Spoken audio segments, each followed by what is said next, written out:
الحمد لله رب العالمين والصلاة والسلام على سيد الأنبياء والمرسلين وعلى آله وأصحابه أجمعين أما بعد فأعوذ بالله من الشيطان الرجيم بسم الله الرحمن الرحيم إن الدين عند الله الإسلام صدق الله العلي العظيم وصدق رسوله النبي الأمين المختار الكريم الرؤوف الرحيم۔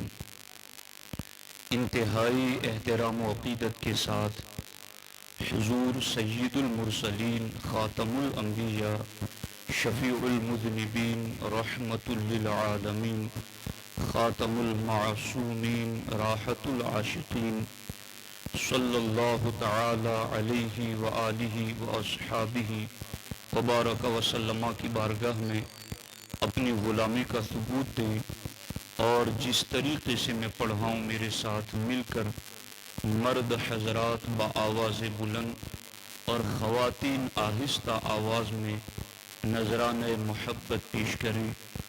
الصلاۃ والسلام علیک یا رسول اللہ، الصلاۃ والسلام علیک یا حبیب اللہ، الصلاۃ والسلام علیک یا نبی اللہ، وعلی آلک واصحابک یا نور اللہ، صلی اللہ تعالی علیہ وسلم۔ واہ کیا مرتبہ اے غوث ہے بالا تیرا، اونچے اونچوں کے سروں سے ہے قدم اعلیٰ تیرا، سر بھلا کیا کوئی جانے کہ ہے کیسا تیرا، اولیاء ملتے ہیں آنکھیں وہ ہے تلوہ تیرا۔ دوستان محترم، آج کی یہ محفل محب گرامی قدر جناب حاجی اسماعیل صاحب کے پوتیوں اور نواسوں کے عقیقے کے موقع پر منعقد کی گئی ہے، اور بارگاہ غوثیت میں خراج عقیدت پیش کرنے کے لیے اللہ کریم کی بارگاہ میں دعا ہے، اللہ جل مجدہ الکریم جس مقصد خیر سے انہوں نے محفل کو سجایا ہے، اللہ تبارک و تعالی اس میں انہیں کامیابی اور خیر و برکت عطا فرمائے۔ ابھی مجھ سے پہلے آپ نے حضرت مولانا جابر صاحب قبلہ ریحانی پیش امام مسجد عائشہ محفوظ نگر سے ایک ولولہ انگیز خطاب سماعت کیا۔ اللہ رب العزت ان کے طرز تکلم میں اور ان کے علم میں مزید برکتیں عطا فرمائے۔ اب آپ لوگ بالکل اٹینشن ہو کر میری طرف متوجہ ہو جائیں، کسی نے اٹھنا نہیں ہے مجلس کے درمیان اور ادھر ادھر جانا نہیں، اور جو لوگ پردوں کے پیچھے شور کر رہے ہیں ان سے درخواست ہے کہ وہ لوگ بھی تھوڑی دیر کے لیے خاموشی اختیار کر لیں۔ ہم اللہ رسول کی محفل میں بیٹھے ہیں اور ہمیں کچھ دین کا پیغام سننا ہے، اور گفتگو سننے کے بعد آپ کو لگے گا کہ کام کی باتیں ہوئی ہیں، تو ایسا نہ ہو کہ آپ کا دھیان اور توجہ ادھر ادھر ہو، میں بات کر جاؤں، میں جو سکھانا سمجھانا چاہتا ہوں وہی آپ نہ سمجھ سکیں۔ تو اس لیے یقیناً اسماعیل بھائی نے جسمانی غذا کا بھی انتظام کیا اور روحانی غذا کا بھی انتظام کیا، اور سرکار غوث پاک فرماتے ہیں کہ میں نے بہت سارے اعمال کو جانچ پڑک کر دیکھا، لیکن کھانا کھلانا یہ ان عبادتوں میں افضل عبادت دیکھا۔ تو یہاں دونوں کا انتظام ہے، اور بات دھیان سے آپ نے سننی ہے۔ درود شریف پڑھ لے ایک مرتبہ۔ اللہم صلی وسلم وبارک علی سیدنا و مولانا محمد وآلہ وصحبہ وبارک وسلم۔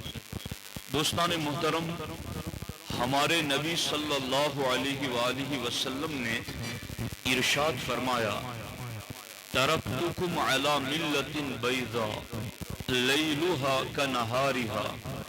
اللہ کے رسول علیہ السلام کے اس فرمان کا ترجمہ یہ ہے کہ میں نے تمہیں روشن اور چمکدار دین عطا کیا ہے۔ ملت بیضاء، میں نے تمہیں روشن دین عطا کیا ہے۔ کیسا روشن دین ہے؟ اس کی چمک دمک کا عالم کیا ہے؟ لیلھا کنہارھا، میں نے جو دین اپنی امت کو دیا ہے اس کی راتیں بھی اتنی چمکدار ہیں جتنا دن چمکدار ہوتا ہے۔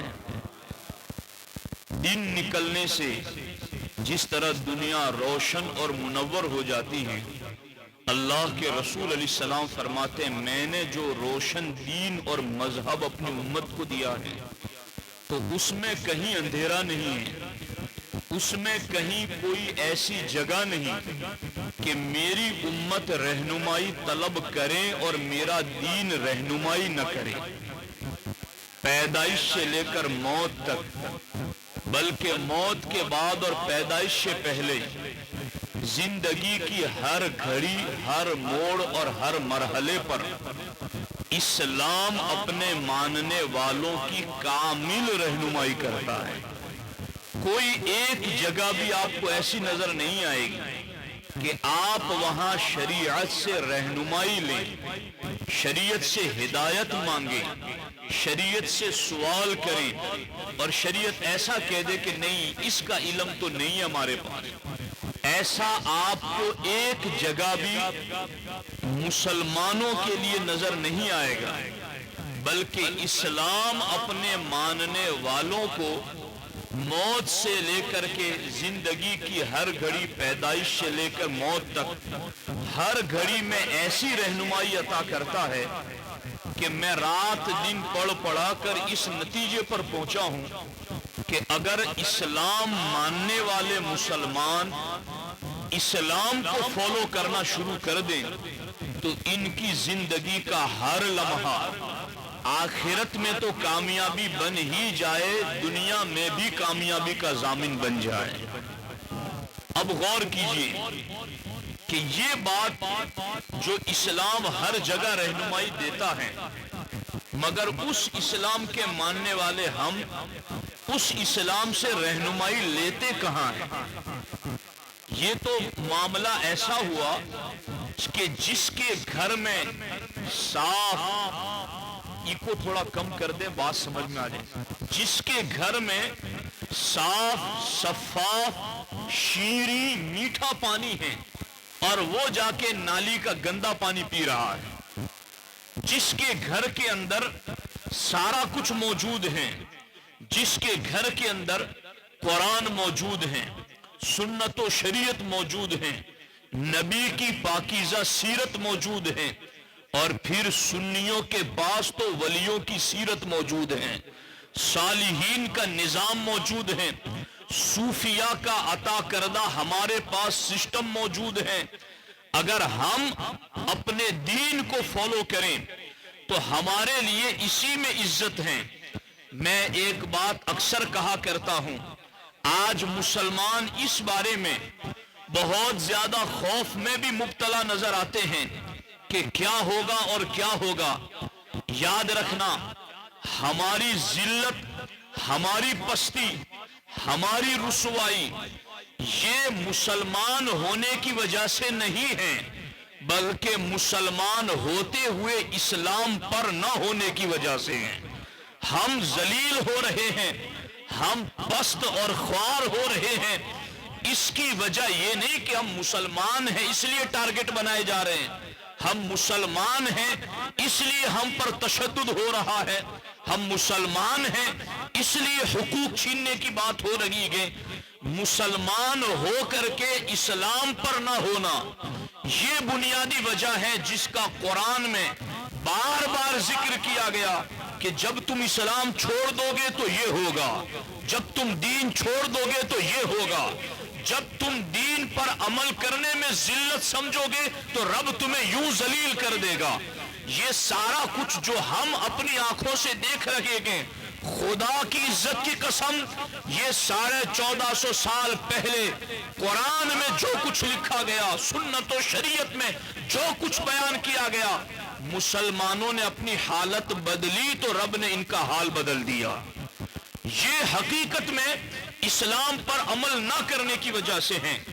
اب میری گفتگو کا ایک حصہ یہاں ختم ہوا، چونکہ بے مقصد اور ادھر ادھر کی بات کرنے کا میں عادی نہیں ہوں.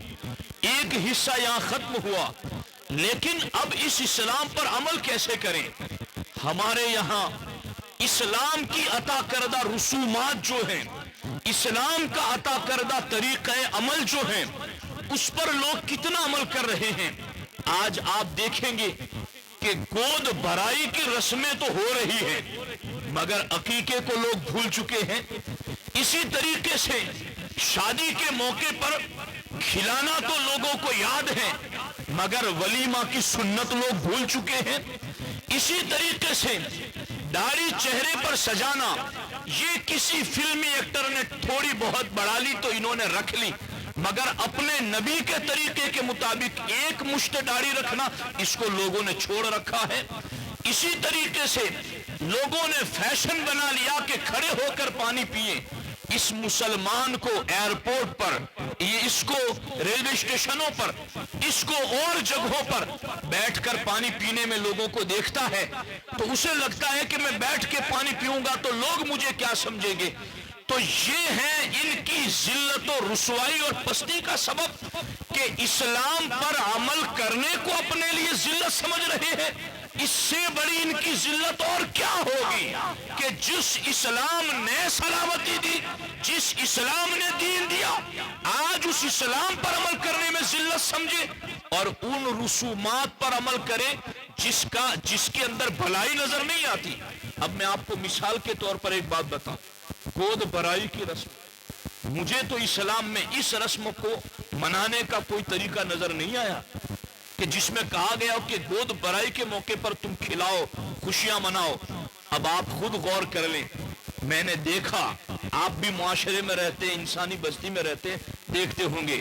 کئی جگہ یوں بھی دیکھنے میں آیا کہ گود بھرائی بہت دھوم دھام سے منائی گئی اور آگے جو ولادت کا مرحلہ تھا اس میں بچے کی جان چلی گئی یا اس کی ماں کی جان بھی چلی گئی. اب یہ وہ اس طریقے کے بعد والی باتیں نا جو اسلام کو چھوڑا تھا. کہاں گئی وہ خوشیاں، کہاں گیا وہ کھلانا.